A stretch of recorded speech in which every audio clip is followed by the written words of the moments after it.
Hey, everybody, it's Temi here. So today's video is going to be a great one. It's all about whether you should have multiple businesses under one LLC. Make sure you watch the video. It's going to be good.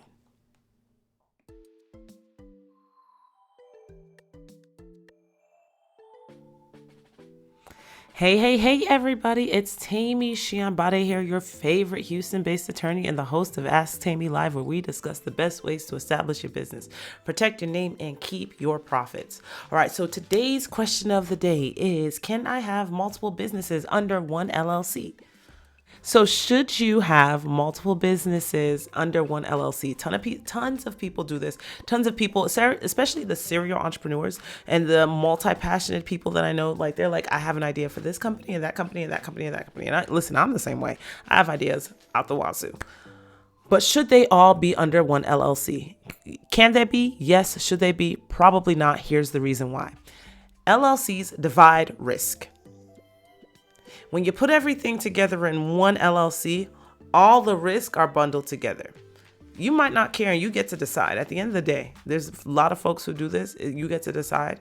But here's what I always tell folks. Are you okay with if this business running into issues that impacts this business? If you are okay with that, then have at it. Because that's what you're doing when you have it all under one LLC. I like to give the example of if I have a restaurant business, right, that's a little bit higher risk because I'm giving people things that they put in their stomach, right? And I have, let's say a wedding planning business, all right? So I have a restaurant and I have a wedding planning business. And both of my businesses are thriving. They're doing well. Right. But especially the wedding planning business, I've made a name for myself, and they are both currently housed under the same LLC. So we're out there. Everybody knows our name. But then something happens and everybody gets sick at one random day, one thing at the restaurant. Boss is out of the restaurant and people get sick, and these people decide that they're going to sue the restaurant company.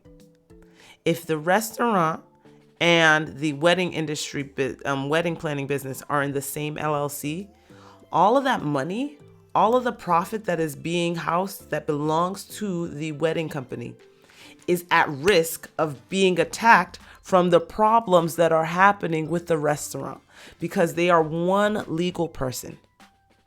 They are one legal person. Now, the next question you might be asking, sometimes this comes up, is like, well, what if I have a DBA? Y'all watch my other video. DBAs don't add any legal protection. A DBA is just a nickname. It's just a nickname. So it does not actually separate risk. Your risks are not separated by having a DBA. It just gives you a nickname. Let me tell you when it's good to have a DBA. I think I should talk about it. All right. So a DBA can be really, really valuable. Let's say you have started your business and then you realize that the name that you used in terms of the DBA is not the best name and you are rebranding for some reason. Now, the most important thing you should do is probably a trademark because trademarks actually protect those rights. But before we get to that point, let's just talk about getting paid. I want somebody to be able to write a check for me in the name that is doing better, has a branded name. A DBA is going to let me do that because I'm going to be able to take a DBA to the bank account and say, can you add this DBA to the bank account so that if people write me a check in this name, I get it. I literally have a DBA for TOS Legal. The official name of the business is the Law Office of Temi Siyanbade. But people know TOS Legal, and TOS Legal is just easier to write. It's my initials. It's still me. It's just so that people can write me checks in TOS Legal. It doesn't divide any risk. Now, if I have a separate business idea, I have my discretion decide, am I okay with these risks being put together? So am I okay with this business and that business sharing an account or sharing potential risk? That's the question I need to ask. I think the other question folks ask is like, okay, if I have a DBA and an LLC, is it protected? The DBA is just a nickname for the LLC. So the LLC is in fact protected. The LLC exists by itself. If you have 15 different businesses in them, all of those businesses are sharing that one bucket of risk. So if one thing happens that takes all 15 businesses down, well, that's what's going to happen because you kept them all together, right? And if you have DBAs for each of them, I don't care what the name is. The official name is X, but you got a DBA for Y and Z, and then Z gets into trouble. Guess what? X is at risk. I just wanted to spend some time talking about it because like the DBA video, people have so many questions, and I don't know. I guess, can I tell you how I really feel? DBAs, they don't do anything for you. I'm not saying you shouldn't have them. That's not what I'm saying. I'm saying from a place of substantial legal protection, there are so many other mechanisms that are far better that do things for you. A DBA does nothing for you. And a DBA is even limited to the state that you're in. There is no nationwide DBA. It's usually the county that you're in. And if you pay some additional money, you might be able to get all the counties in your state. But it does nothing for you. Y'all, let it go. Get an LLC, get a corporation, get something that's going to actually protect your assets. Okay? I hope this video has been valuable to you. Again, you know who I am. I'm Temi Siyanbade, and you can follow me on Twitter. You can follow me on Instagram. You can follow me on Facebook. You can subscribe to this channel. In fact, I would strongly advise that you should subscribe to this channel, but you don't have to. It's a free country, free world. Do what you want. But I really would like it because then you'd be able to hear all of the amazing things that we have happening here. You would stay on top of the legalities and you wouldn't make the mistakes that cost people thousands of dollars in the future because you would know what's up because I keep trying to let you know. And so, yeah, follow me on the channels. Let me know at the bottom if there are any, I don't even know if there are going to be any questions. Let me know your thoughts about DBAs. Like, what's the attraction? Why do y'all, that's what I want to know. Why do y'all like DBAs besides the fact that they're inexpensive?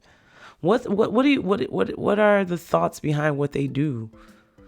Like, I really want to understand. I'm serious. Please let me know in the comment section below. In addition to that, let's say you're asking, okay, Temi, you really broke this down. I don't have any more questions. I mean, but if you do, feel free to send them. It might turn into the next video.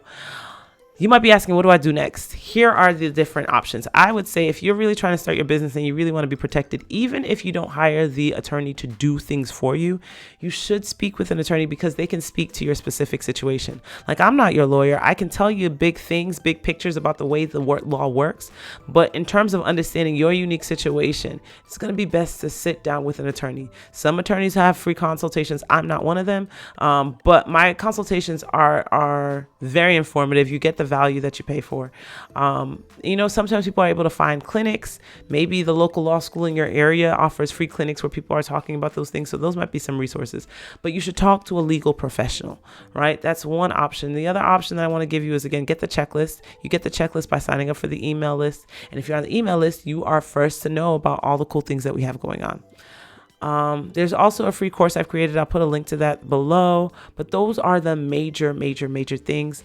I again hope that this video has been valuable to you. Please share these videos because here's the thing, y'all. A lot of my clients are not in these initial stages anymore. They're not really navigating DBA, LLC questions anymore. But I actually really want people to stop making mistakes that will cost them money. Like, I don't know how to tell y'all how I feel. Help the people out. Just share it. You know a friend who's in business, just check. Listen, let me tell you something about entrepreneurs. I know I'm rambling. I'm so sorry.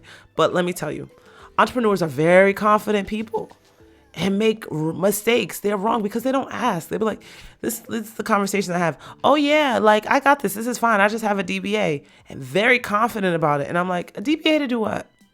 To protect my name. And I'm like, tell me more about how that works. And they can't because they're wrong.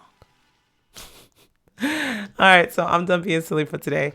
I really hope that you subscribe. I hope you find this valuable. I hope you share this because it is going to be really valuable to someone. And that's all. You have an amazing week, and I will catch you next time. Bye.